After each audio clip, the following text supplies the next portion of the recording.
Presta atenção nisso aqui, presta muita atenção. Quando somos salvos, no momento da nossa salvação, presta atenção. Ela ocorre quando nós somos justificados. Salvação compreende justificação. Essas palavras não podem se separar. Não existe salvo sem ser justificado. Todo salvo é justificado. E todo justificado é salvo. É simples. Paulo coloca a figura aqui de um tribunal. Pecadores são criminosos. Os crimes são quebrar a lei de Deus, o evangelho, os mandamentos. A sentença, a condenação, a pena de morte, morte eterna. Quando o evangelho é exposto, a mensagem do evangelho é pregada ao penitente, ao pecador, ao impenitente, ao pecador, ele responde com fé a mensagem.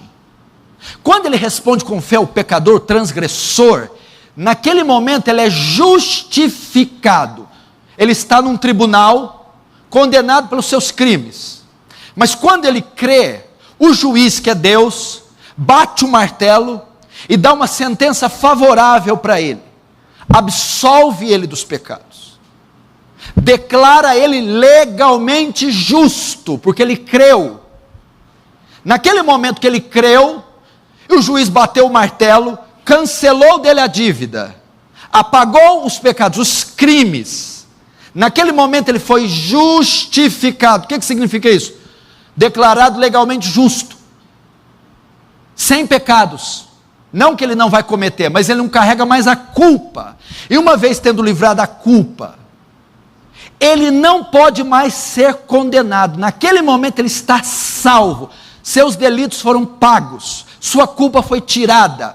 Agora ele é declarado no tribunal de Deus legalmente justo, sem culpa, está salvo. E como acontece isso? Pela fé. Romanos 5:1, justificados, pois, pela fé. Quando eu creio no sacrifício glorioso de Cristo na cruz, vida, morte, sepultamento, ressurreição. Naquele momento meus pecados são transferidos para Cristo. A justiça de Cristo é transferida para mim.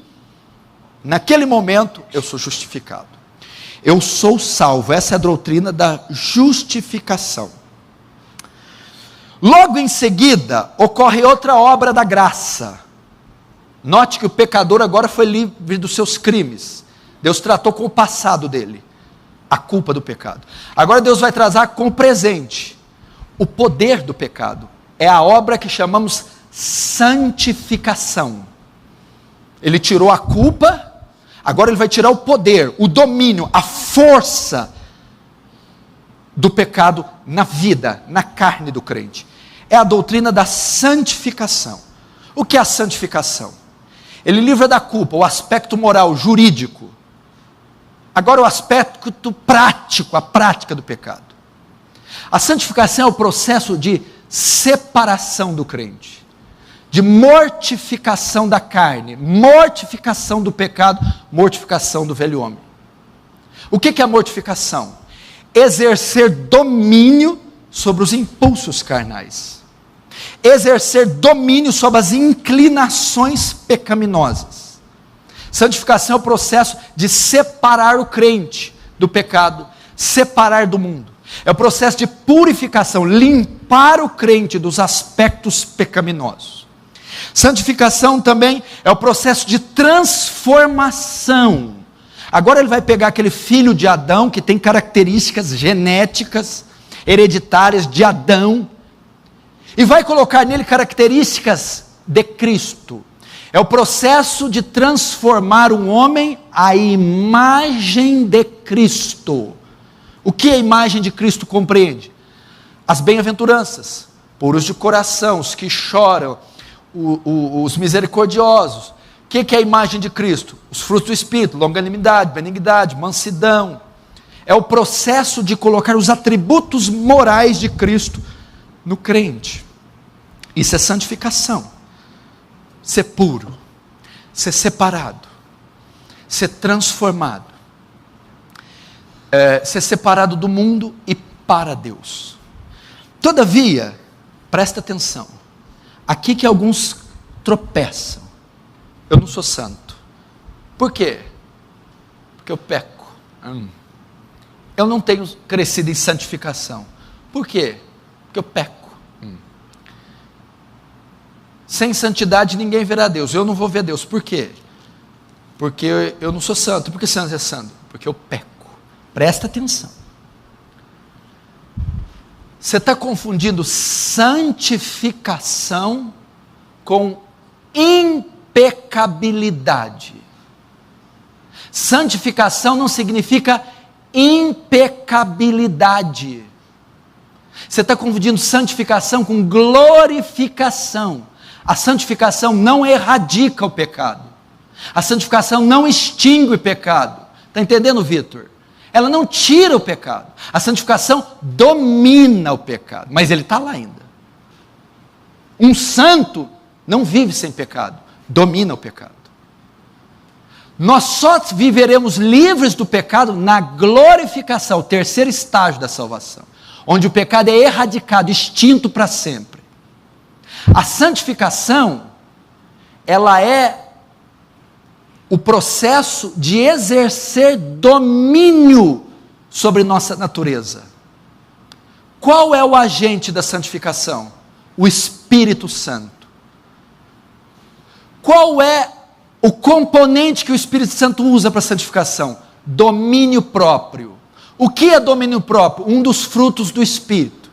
O que compreende o domínio próprio? A capacidade de exercer autodomínio, exercer domínio sobre as faculdades.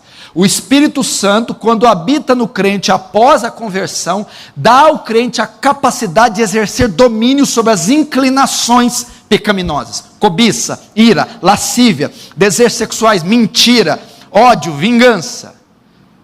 Isso é santificação, ok? O poder de exercer domínio sobre nossa natureza. Tá, mas eu ainda peco, então não sou santo. A santificação é uma obra imperfeita. Ela é imperfeita. O que significa? Significa que eu exerço domínio, mas às vezes eu perco o domínio, caio. Isso não significa que eu não sou santo, nem que eu não sou salvo. Eu apenas perdi a batalha naquele confronto com o pecado. E muita gente acha que não é salvo, que não é santo, que não é justo, porque peca. Porque confunde santificação com impecabilidade. Santificação não é se tornar impecável. Se um dia você vê o pastor Paulo pecando, ele não deixou de ser santo. Você está tendo uma visão errada da santificação.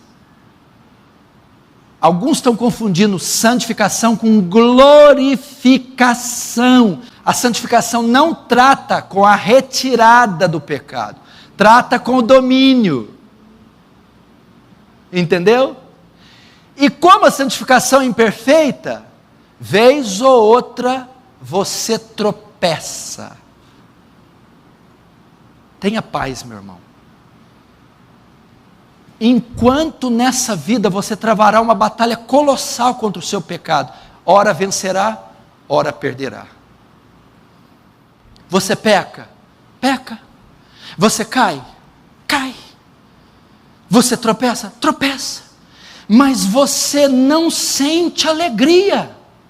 Essa é uma poderosa evidência que o Espírito Santo está em você, que você nasceu de novo. O pecado não te traz nenhuma alegria. O pecado não te traz nenhum conforto. O pecado não te traz nenhum júbilo.